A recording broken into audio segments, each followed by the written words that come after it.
are you and why are you taking pictures? What's that? Who are you and why are you taking pictures? I can't really get into who I am. Are you ICE? Why would you think I'm ICE? Because you got your face covered. So, Why is your face covered? It makes me uncomfortable. are you here illegally? No, of course I'm not. But whether I'm here illegal or not doesn't matter. This makes me It nervous. doesn't matter why we're taking video. It does to me when you've got your face covered. I don't know what to tell you. Sometimes we don't get what you want. Then I guess it's okay if I take your. Why don't you take your mask down? No, I don't take time with other adults telling me to take my clothes off. So Yeah, it's just your mask. It's a little weird. Yeah, we did that for 3 years, right? So was everyone ICE during COVID? Oh, give me a break. Bye. Don't tell me bye. I have as much right to be here. You're going away. See you later. Yeah, what are you going to do? You said you weren't going to be recorded yet. You just walked in front of the camera. I don't care. Okay, well then. Obviously you don't. Yeah, I just think it's really bizarre and That's very totally bizarre fine. that I you're mean, The questions begin the moment the camera is noticed, not because of any crime, but because suspicion feels louder than reason. A covered face becomes a trigger, discomfort turns into assumptions, and fear starts demanding answers it has no right to ask. Identity is questioned, motives are doubted, and personal boundaries are pushed, all under the excuse of feeling uneasy.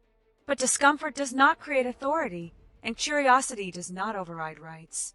As the tension builds, the demands grow weaker, exposed for what they really are, emotion, not law. In the end, one person walks away calmly, grounded in their freedom, while the other is left standing with nothing but unanswered fears and the realization that power has clear limits. you know, And I'm guessing you're ICE and I like your gotcha. So shame. Yeah, Yeah. thank you. My son's actually. All right, you have a better day, okay? Yeah, I hope you guys have it. If you're right. ICE, And there's that- there's if you're I'm just around the corner. ICE, shame on you. Oh, no. And I hope you don't sleep well at night. And if there is a hell, you're going. Gotcha, okay. You're being disorderly, man. Just go away. Bye. Have a good day. See you later. Have a good day. Bye. See you later. Hey, how's it going? I don't get recorded. Okay. I'd like to know what you guys are doing here. Just working. Working for, Myself. and did you get authorization to be in this area?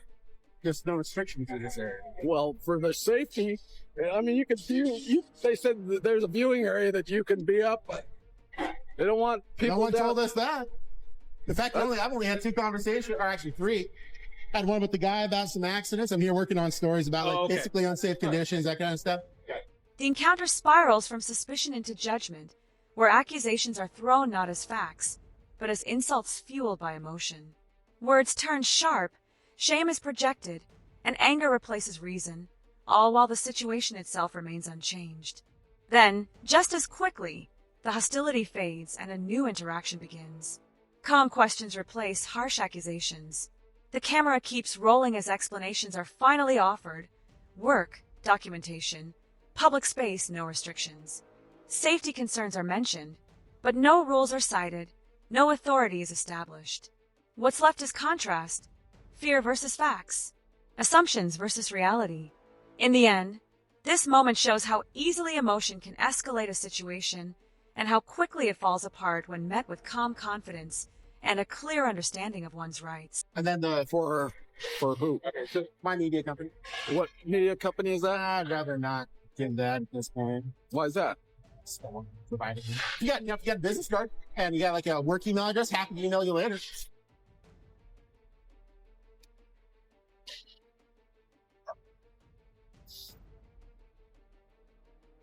Yep, just working on a story.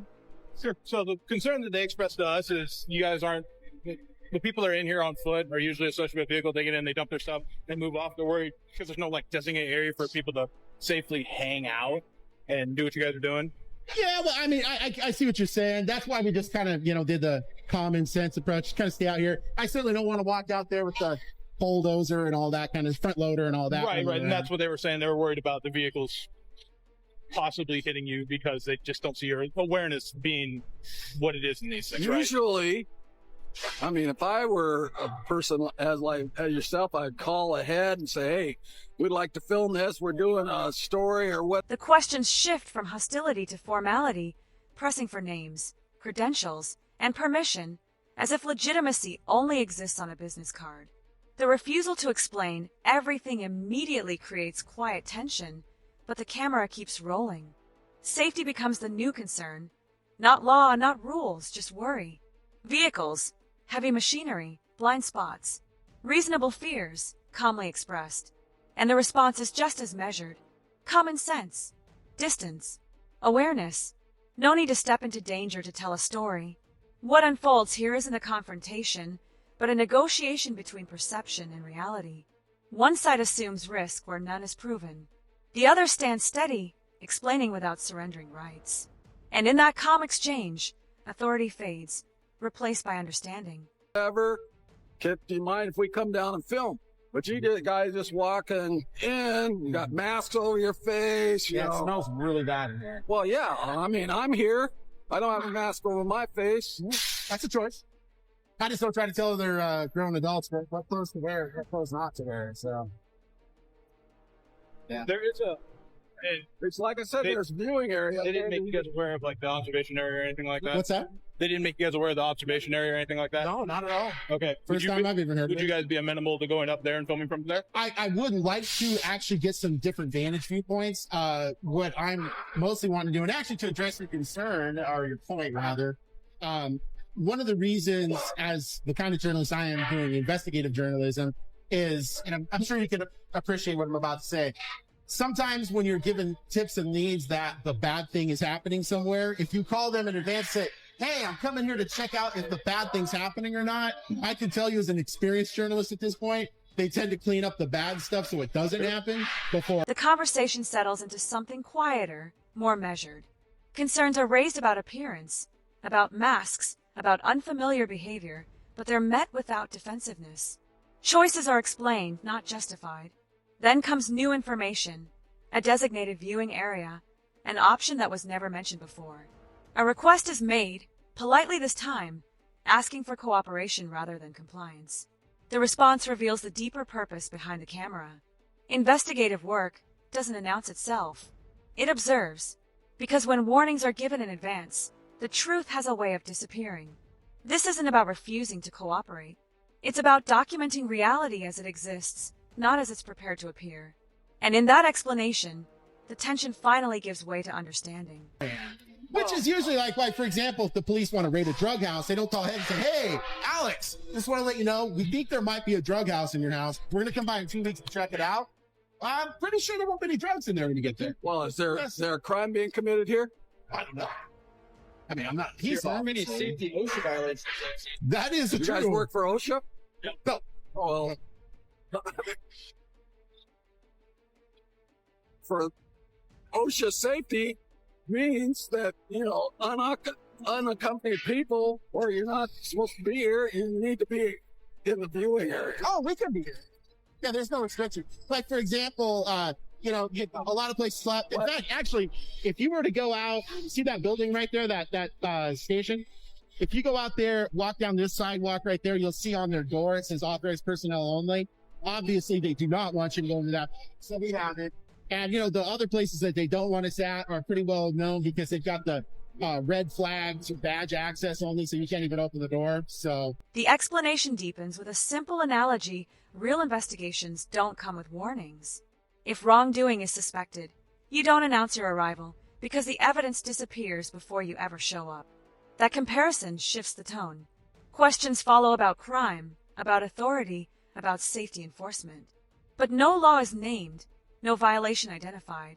Boundaries are clarified instead. Restricted areas are marked, signs are posted, access is controlled, and none of those lines have been crossed. What remains is a clear distinction between concern and control. Safety is discussed, but permission is not required. In the end, the facts stand quietly on their own, reminding everyone that public spaces don't become off limits just because someone feels uneasy. and no one has come up to us and asked us to leave or said it's a no trespassing area or authorized personnel Did only. the gentleman come up and ask you to leave? No, not a single person. Got it all You recorded. didn't identify yourself? Oh yeah, And no. then you asked to see his ID, but you Yeah. wouldn't show him yours? Yeah, no, I'm just a huge proponent of the Fourth Amendment. I mean, I love it like a good scotch. Why did you ask to show his then? because I just asked him a question. He was after. Yeah. Here is my name. Okay. All right. All right. All I'm asking is just to be courteous and work with them on and saying, hey, Yeah. we would like to film here. Yeah. I can appreciate that. Like I said, I was telling Officer Masters there, the reason I don't do it as an investigative journalist is because if you give them forewarning, they may clean up the problem. So it's just. But yet you won't tell me what. Oh, I'll tell you later. You won't tell me? No one has asked them to leave. No signs have been violated. Every moment is recorded. Every claim backed by footage, not feelings. The conversation turns to identification, to fairness, to who owes what to whom. Courtesy is requested, cooperation suggested, but rights are not surrendered. The explanation is simple and consistent. Investigative work cannot be pre-approved without risking the truth itself. Advance notice changes behavior, hides problems, and rewrites reality. So answers are delayed, not denied. Names can come later. Transparency has a process. And as the discussion circles back on itself, one thing remains clear. Respect goes both ways, but constitutional rights are not negotiable. What you're investigating? Well, sure. And I mean, look, don't take this the wrong way. I mean, I'm sure you're probably the nicest guy ever, but I've also been burned by different government employees. Not saying you guys, but I'm just saying I've actually been nice far in the past in terms of being more open about what I'm working on. And then all of a sudden they shut places down. They say, oh no, we can't have you here. And it's quick. And you're like, I wonder why they did that after I just told Susie or Alex or whatever that I'm working on X. I mean, the fact of the matter is, if they're doing something bad and I need to catch it, it almost looked like something happened over here regarding an accident. Fortunately, it didn't. But I mean, these places have those issues, and people need to know if there's an issue at their train station. There may not be any merit to the allegations. It may be a non-issue. So, anyways, but I appreciate you guys' time. I don't want to certainly take any more of your time. I'm sure there's actual crime going on up around Aurora and 100th, I'd guess. It seems to be a little hot up there. Unfortunately, we don't work that area. We're working this area. You don't get any of the hot fun. Investigative work is never simple. Past experiences have taught caution. Being open too soon can shut doors before the story unfolds. Government employees, regulations, and quick decisions can erase access in an instant. The goal is not confrontation, it's truth. Sometimes accidents, sometimes potential wrongdoing, sometimes just the fear of something happening. But the camera captures it all, quietly, without interference. Each observation matters because the public deserves to know, even if the issue turns out to be minor. And while the hotspots may be elsewhere, the work here is just as crucial, documenting reality where it exists, not where it's convenient, revealing truths that might otherwise remain hidden. Up at Aurora and 100th? Done that. Man, I can tell you really want to go up there, but fair enough. Masters, it looks like you have been up there a couple times. Works the whole precinct. So. Oh, there you go. All right. Well, look, I hope you guys have a fantastic rest of your day, unless you just want to hang out with us. You got like maybe a travel chess game. I'm up for a quick game of that. I don't feel like getting whooped in chess. Whoa. I could very easily be a rating of 10, which is basically... You bring up chess as an activity. I have a feeling you know how to play a little bit. I'm very rudimentary in that regard. Fair enough. Hey, you know what I was taught as a kid? You actually want to play against people that constantly beat you, because you take from them and they gain nothing from you. And eventually, it's just like any other skill. The person who's got better skills actually weakens their position, and the person who has less skills at chess or whatever it is that they're playing ends up becoming pretty dang good later on. And all of a sudden, the Padawan is now the master. All right. Good. All right. Well, look, you guys have a good day, okay? All right, take care. The tension of the morning finally gives way to something lighter. Conversations drift from investigations and safety concerns to small human moments. A brief mention of travel chess, a reminder that even in seriousness, there's room for play. Skill is measured not just by victory, but by learning, by taking lessons from those better than you. The student eventually surpasses a master, the novice grows into experience, and every encounter leaves something behind. And as the day winds down, there's a quiet acknowledgement of respect, of boundaries, and of shared time spent navigating uncertainty together. The cameras stop rolling, But the lessons linger, subtle and lasting.